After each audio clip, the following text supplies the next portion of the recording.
Le protévangile de Jacques est une œuvre pseudépigraphique, également connue sous le nom de livre de Jacques, à ne pas confondre avec l'épître de Jacques du Nouveau Testament, l'évangile de Jacques ou l'évangile de l'enfance de Jacques. Il est sous-titré « La naissance de Marie, la sainte mère de Dieu et très glorieuse mère de Jésus-Christ ». Le mot protévangile signifie proto-évangile ou précurseur de l'évangile, ce qui signifie dans ce cas l'histoire de Marie. Le protévangile de Jacques prétend avoir été écrit par Jacques, le chef de l'église de Jérusalem et l'auteur de l'épître de Jacques du Nouveau Testament. Traditionnellement, Jacques est désigné comme le demi-frère de Jésus, mais selon cet ouvrage, il devrait être le demi-frère de Jésus.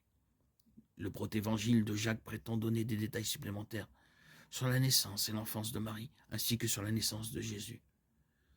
L'histoire racontée dans le protévangile de Jacques commence avec Joachim, le père de Marie, et Anne, sa mère qui souffre de ne pas avoir d'enfant. Ils implorent chacun Dieu pour avoir un enfant et promettent de le donner aux prêtres pour servir dans le temple, s'ils en ont un. Dieu entend leur prière et leur dit qu'ils auront un enfant. Lorsque Marie naît, il la surveille de près pour s'assurer qu'elle n'entre pas en contact avec quelque chose d'impur, la gardant la plupart du temps dans sa chambre sanctuaire. À l'âge de 3 ans, Marie est emmenée au temple et donnée aux prêtres qui prophétisent sur elle. Le Seigneur a glorifié ton nom de génération en génération.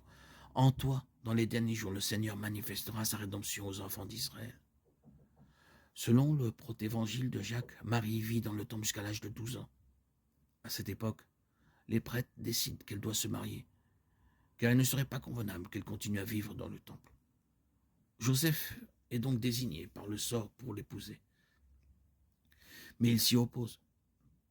J'ai des enfants, je suis un vieillard, et elle est une jeune fille. J'ai peur de devenir la risée des enfants d'Israël.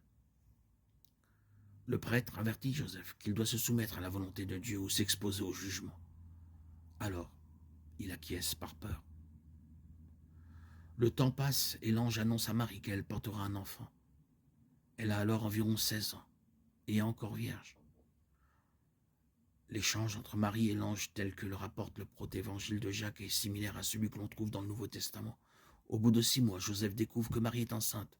Il est angoissé, car il avait pour tâche de s'assurer qu'il ne lui arrive rien, et il semble maintenant avoir échoué. Marie explique les circonstances de sa grossesse, mais Joseph est déchiré, car d'un côté, il ne veut pas cacher un péché si Marie a été infidèle, et de l'autre, il ne veut pas lutter contre Dieu si le bébé de Marie est effectivement conçu miraculeusement.